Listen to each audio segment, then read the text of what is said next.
Hello guys, and welcome back to another cold episode. On today's episode, we are back with some more Yu-Gi-Oh! Master Duel, and as you can tell by the title and the thumbnail, we are talking about Ritual Beast. Yes, Ritual Beast, the deck that was tier 1, or not even tier 1, tier 0 for like a tournament, and then that was it. And the only reason it was tier 0 was because it was an answer to another strategy, Necros.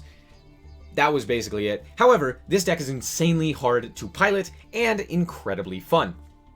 The reason it's so incredibly fun is because of the fact that it's hard to pilot. The more that you play the deck, the more fun it becomes. So I'm quickly going to talk about the gimmicks of this deck. First of all, they contact fuse. So if you have two monsters that you need on the field, you can contact fuse into all of your fusions. 2, all of their cards basically banish for their effects or in some way utilize the banish pile for their effects. So there's that. And third, they have two different types of monsters. They have a Tamer and a Beast. You need a Tamer with a Beast to go into any of your fusions. There you go. Now, let's quickly do the card by card. So, obviously Maxx, Ash Blossom. We are running Nibiru. Probably run this at 3 if you can. The reason for that is because there is a really cool synergy with specifically this card and some of your other cards where you can tag out your fusions and then chain your Nibiru, and so Nibiru will tribute the board, and then your fusion will summon the monsters. So yes, your monsters can defuse, very similar to like Desynchro, the spell, except it's at quick effect speed. So it's very, very useful, and it comes up all the time. It's like one of the main selling points of this deck. So yeah, Nibiru is insanely good. We also have Dimension Shifter, also very good. You could also bump this up to 3, but you could also just play Macrocosmos. It basically accomplishes the same thing, except for longer. So I like Macrocosmos because of that. Dimension Shifter is nice because you can do it during your opponent's first turn, but Macrocosmos is just better in my opinion. We also are playing Imperial Order, because we're not playing a lot of need to activate spells, and so we play Imperial Order, and it's basically an FTK against a lot of decks. We're also playing things like Lightning Storm, Solemn Strike, Solemn Judgement, and Pot of Prosperity, because we're playing a lot of multiples of the cards, and we don't need all of them. They return to the extra deck. Moving on, we also have Wynn. This card basically searches out all of your Ritual Beast monsters except for Winda and Lara. The reason for this is you just discard this and another Wind in order to search them out, which is very nice. If you only have one part of your main combo, which is Ulti-Cannahawk, if you have only one of them, you can search out the other one. Very, very nice. Alright, now for the actual card by card of the Ritual Beasts. We have one Lara, which brings back from the grave. We have one Wynn, which brings back from the banish pile. We have Zeframpilica, which also brings back from the grave. We have Elder, which allots you another normal summon. And then we have Winda as the last Tamer, which is basically a Ritual Beast, a Beast and a Tamer. So that's why she's so very good. Then we have one Apelio, one Pettlephin, one Rampengu, and 3 Cannahawk. Apelio banishes from the grave in order to give yourself all of your monsters a boost. Pettlephin banishes from the hand in order to return a card on the field. Rampengu banishes from the extra deck to send from the deck. And then Cannahawk banishes from the deck in order to grab it in the next after 2 standby phases, I believe, right? During the second standby phase. Yeah, so basically Gold Sark's effect. Yeah, very, very good. And the reason this is good is because, you play through the banish pile. Very nice. We also have Ritual Beast Steeds. For each Ritual Beast monster you control, you could destroy cards on the field up to that number. It doesn't target. So it's non-target destruction. Very nice. Ritual Beast Ambush just special summons to a Tamer and a Spiritual Beast from the deck or grave. Very nice to have. Just special summon them, you know. And now for the extra deck. So you have Ulti-Apelio. He is unaffected when he attacks. He's unaffected until the end of the damage step. And then also he can tag out to bring back a Tamer and a Spiritual Beast in defense. Pretty self-explanatory. Ulti-Pettlephin protects itself. Cannot be destroyed by card effects. And then, again, has the tag out effect. Ulti-Cannahawk allows you to search by sending a Ritual Beast monster, you target 2 of your banished Ritual Beast cards, return them to the grave, and then add a Ritual Beast card from your deck to your hand. There is a combo that you can do, which I will explain later, with this to basically only send 1 Ritual Beast and then still get the search. So, very nice. This is your main combo piece. You definitely want 3 of this. Then we have Ulti-Gaiapelio. This card is your big boss monster. He requires quite a bit. You need an ulti, a tamer, and a beast in order to summon him. And then during either player's turn, you could just negate the activation of an effect and then banish a Ritual Beast card from your hand. Well, you have to banish a card from your hand to negate the activation. It also destroys this card. Very good. And then for the last Ritual Beast card, we have this guy. Just requires 2 Ritual Beast monsters, so you could have 2 Tamers or 2 Beasts in order to go into this guy. But you can banish a Ritual Beast card from your graveyard in order to normal summon a Ritual Beast monster from your hand. Very nice. Also has the tag out effect. And then as for the rest of these, Steelswarm, Roach, Emeral, Phoenix, and Dragon, or Borrelsword Dragon, aren't all that necessary. They're more just for corner cases. So yeah, let's hop into the deck and show you what this does. Alright, so here we are, and honestly, we haven't opened all that well. However, we are going second, which really does suck. We opened a Macrocosmos, and we did open the 1 hand trap, which is nice, because we can hit this Pantheism. Oh, I did want to note, before we get into these duels, none of them were played in Platinum. This is more so just to show you what the deck actually does and how it works. I did get a few good duels, but most of them weren't great. It's more of just like a proof of concept. So, yeah, let's just show you how this works. So, they're going to activate Pantheism. They're going to reveal a whole bunch of cards. We're going to give them the Stormforth there. They're going to activate in order to reveal Ether, in order to add the Pantheism to the hand. They're going to go for Pantheism, discard a card, draw 2, and then just end the turn there. I don't really have much else that I can do because I drew this ambush, so I'm just going to normal the Tamer, or the Winda, and then just attack in.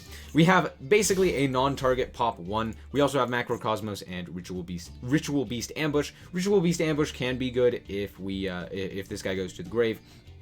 And then you special something out, and then that also gets destroyed, and then we can use it, but other than that, it's kind of dead.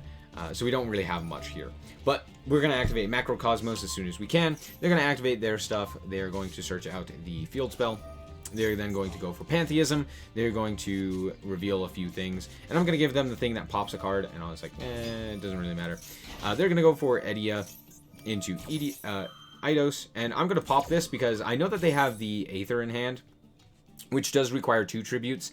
And they get an additional tribute summon. So I was like, okay, I'm going to pop this so that they have to have another Monarch in their hand in order for them to actually do anything. And they do. So, didn't really end up mattering. They're going to pop the Macrocosmos. But I am going to draw a card off of their effect. And I draw into Elder here, which is really nice. They're going to go for Aether and then Aether again, which is really weird because it's just going to tribute itself. I don't know why they did this way. I think they were just clicking buttons. But as I said, none of these were played in Platinum.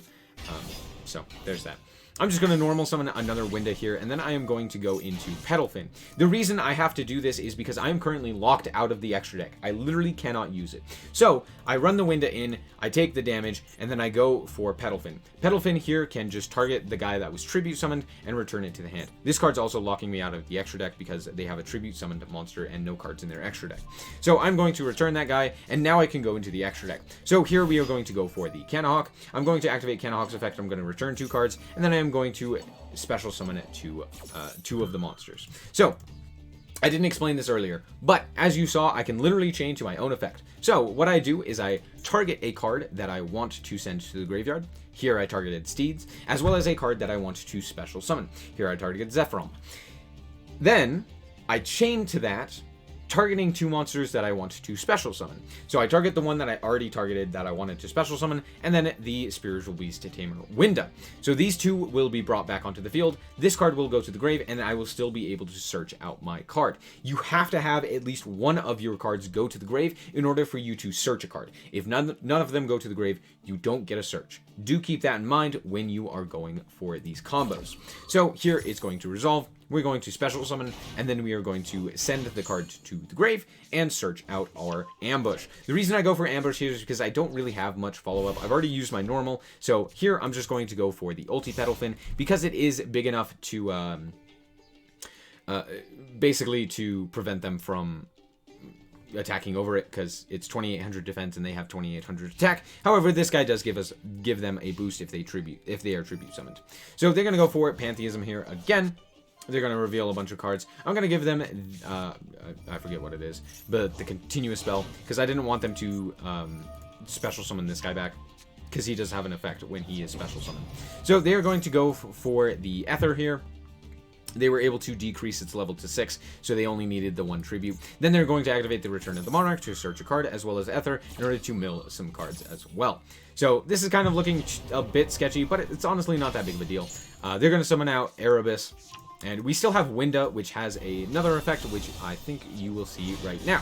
So Winda's effect will activate in order to bring out an Ulti-Apelio. The reason I go for Apelio here is because I can actually activate the ambush here in order to bring back both of these Windas if I need to.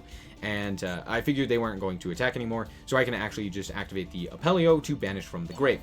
Here I'm actually going to special summon a Pettlephin as well. And the reason I do that is because the Pettlephin can return a card to the hand. So if I'm able to do that, like if I draw a Ritual Beast card, I can go for that. However, I don't end up drawing a Ritual Beast, I draw Archnemeses. So I am going to banish the 3 cards necessary. I think I banish I banished the Pettlephin, the Ash Blossom, and the Apelio in order to bring out this guy. I declare Fairy and destroy his field. Then we go for the Cannahawk combo. So we're going to target the Apelio because I want the Apelio on the field in order to get another boost off of its effect. And then I'm going to special summon one of the Tamers.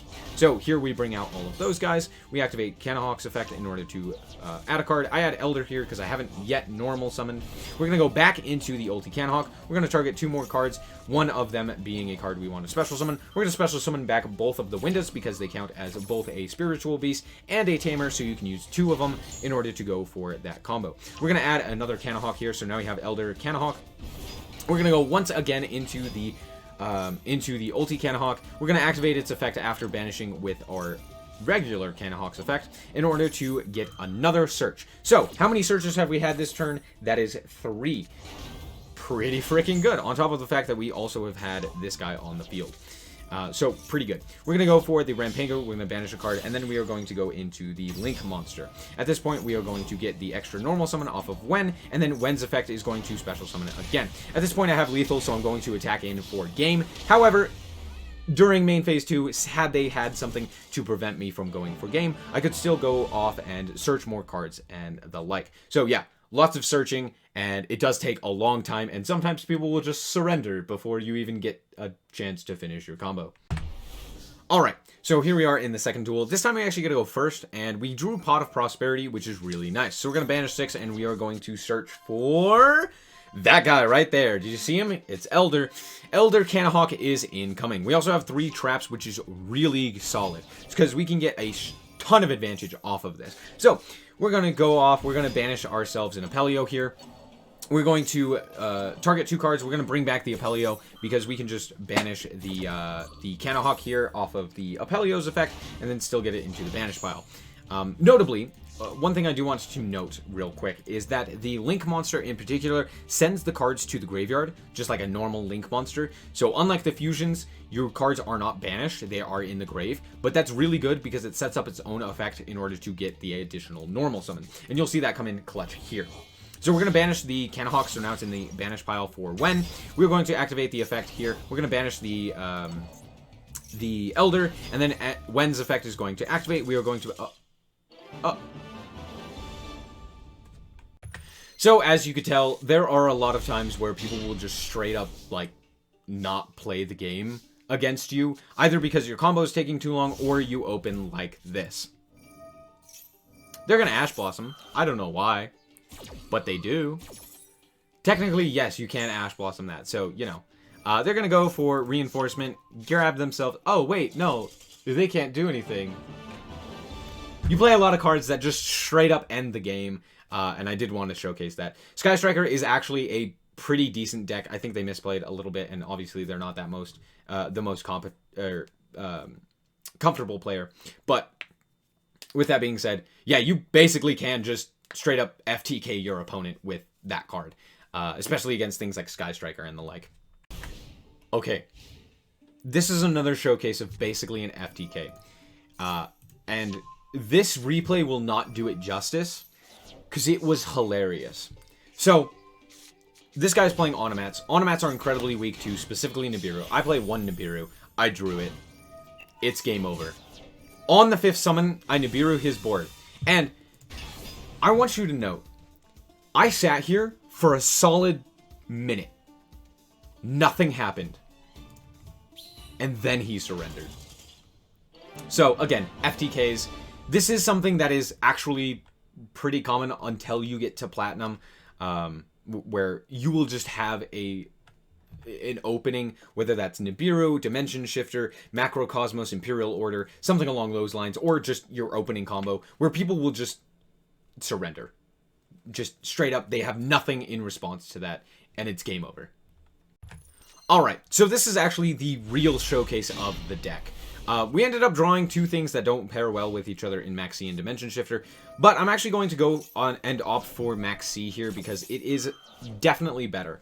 So I'm going to activate Maxx on this Chaos space here, and they don't have anything, which is super great. So they're going to go for their Collapse Serpent here, and they're going to then Allure of Darkness, and at this point I'm kind of scared, and yep, I knew it was Thunder Dragons already because of this, but I was really hoping that they didn't have the Thunder Dragon Dart. Turns out they did. I'm going to draw a card, and I draw another Macrocosmos. I don't know how that happened, but I did. They're going to then normal summon the Thunder Dragon Matrix, and they are going to then go for Thunder Fusion. They're going to go into their Thunder Dragon Titan, which is incredibly scary, but because they special summoned, I drew the Elder. This is incredibly useful at this point. I have basically 3 dead cards, but notably, I have Elder Hawk. We also have Winda in hand, which is very nice. During the standby, during the draw phase, I draw the Ambush, which is, again, another card just to help facilitate us. We're going to actually banish the Pettlephin here, because this guy can be targeted, which means we could just send him right back to the deck. We have another Ritual Beast card in our hand, so we can just summon back this Pettlephin off of the effect here. They're going to Ash Blossom this, which does mean that we don't get the effect to search a card, but notably, our card is still banished, and we can still tag out, right? So, all in all, this Ash Blossom does slow us down a little bit, but it doesn't really matter. We still go into the Pettlephin here. We're still going to banish the Winda in order to return their Thunder Dragon Titan here, and then we are going to go into another Ulti-Cannahawk. At this point, we can do the combo all over again, just this time targeting different cards. We're going to bring back the Cannahawk and the Winda, because Cannahawk was not sent to the grave, it's still in the banish pile, meaning we can tag out and go into that. We're going to search out the Wynn here, we're going to banish ourselves an Apelio, and then we are going to go for the Link monster. Then we are going to banish in order to normal summon the Wynn. Wynn is going to then bring out the just the regular Apelio. And at this point, I realize I can't really do much more. I've already used up my normal summon as well as the normal summon that is given from the Link monster. So I just end up attacking. I'm like, there's not really a whole lot more that I could do. I could have gone into like a Borrelsword, which doesn't really do anything. So I'm like, okay, we'll just attack in. This is the most amount of damage that I'm getting. What I should have done though is this guy gives your Ritual Beast monsters that this card points to 600 attack and defense. So realistically, I should have put the Wynn here. It would have been 600 more damage, and it's a mistake that I didn't. It doesn't end up mattering all that much because, yeah, I still wouldn't have killed. It would have put him into 2,000 life points, but yeah, it's not that big of a deal. We're just going to go into the Ulti-Pettlephin here because it is the more defensive option. During the draw phase, I'm going to activate Macrocosmos. Now, this actually does come in clutch here in this specific matchup. I don't know if you saw that. Sorry, it was kind of going quickly, but they added the Chaos Creator. Now, notably, this card requires a Light and a Dark in the grave in order for it to special summon. Other than that, I do not care. I have 2 Macrocosmos. They are not going to get a card into the graveyard. So, they're going to banish their card. They're going to draw a card. They're going to go for a Lupine. They're going to banish some cards. They're going to special summon out their Thunder Dragon Dart, where they're going to banish their card for the Striker. They're going to banish their card again. All of these effects that I'm saying banish their card, they're actually supposed to go to the grave. And it's a lot of light and dark monsters. They can't do anything. They just can't. Okay, so inevitably they do go into Thunder Dragon Colossus, which actually is pretty bad for us. Had they actually gone into this guy turn 1 instead of going for their Thunder Dragon Titan, it would have been way worse. They actually end up popping the second Macrocosmos, which is really funny. But we're going to quickly tag out as they go to attack our monster. We're going to tag out into the Apelio and the Tamer, the Winda. We're going to boost up for the Apelio, and then he's going to attack the Apelio. I think he actually read what Winda does, so he didn't actually end up attacking it. Here he actually goes into the Knightmare Unicorn, and for some reason, he had so many opportunities to get rid of this Macrocosmos, which is screwing him over, and he just never does. I don't know why, but he never does. Again, not the best of players, but at the end phase, we are going to bring back 4 different monsters. We're going to bring back 2 monsters from the banish pile off of the Pettlephin's effect, and 1 monster from the grave. No. 2 more monsters from the banish pile with the ambush. So, yeah. At this point, we have a lot of resources. In fact, we drew for turn a Ritual Beast, which means we could just spin that guy right back into the extra deck. And at that point, we have well over lethal. We can make 2 Ulti-Apelios, which are unaffected by the opponent's card effects. So even if they had something, we could just attack anyway. So there's that. Unless they had like a Battle Fader, which literally ends the battle phase. But anyway, there you go. Alright, so we're back with the deck. And honestly, as I've already mentioned, none of these duels were played in Platinum or above. There isn't really above Platinum, but none of them were played at the highest ranks where a lot of the meta decks are sitting around. But notably, there are still a lot of cards that you are able to play that make it very viable, that make it work, right? Notably, things like Imperial Order, Macrocosmos, Nibiru, etc. And you have a lot of space in order to play a lot of these cards, right? You can play a lot of Maxx, you can play Dimension Shifter, you can play Nibiru. A lot of these cards are really difficult for even meta decks to deal with. Think about something like Tri-Brigade Lyrilusc, or just, Tri-Brigade anything. They want their cards to go to the grave. If they don't go to the grave, they don't get their effects, right? So, playing a Macrocosmos, playing Dimension Shifter is a death sentence against them, right? On top of the fact that you also have non-targeting card destruction, as well as, you can play things like Solemn Judgement and Solemn Strike. I've also seen a build where they played Skill Drain, which honestly would work in this strategy. You could still play something like Skill Drain, because again, your monsters can tag out. They can just bounce out, and since they tribute them, or they don't tribute themselves, they put themselves back into the extra deck, they're no longer under the effect of Skill Drain, so they can tag out and still put monsters onto the field, right?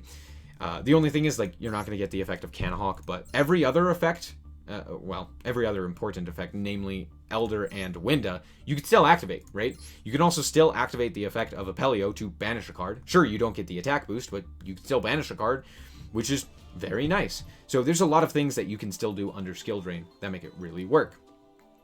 So yeah, there's a lot of things that you can do to really compete with those top decks, which is why I think this deck is so incredibly fun. It's not the most consistent, it's not the most powerful, it does lose to a lot of different things, and it's still fun. I still thoroughly enjoy it, and I would highly recommend this deck to anyone who is wanting to just learn a deck and continue to play it.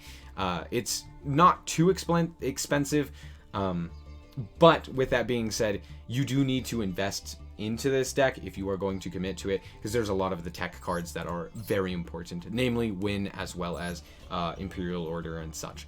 But you don't have to even play Maxx. That's one of the things that's crazy about this deck is, if you're playing something like Dimension Shifter, you kind of don't want Maxx. But yeah.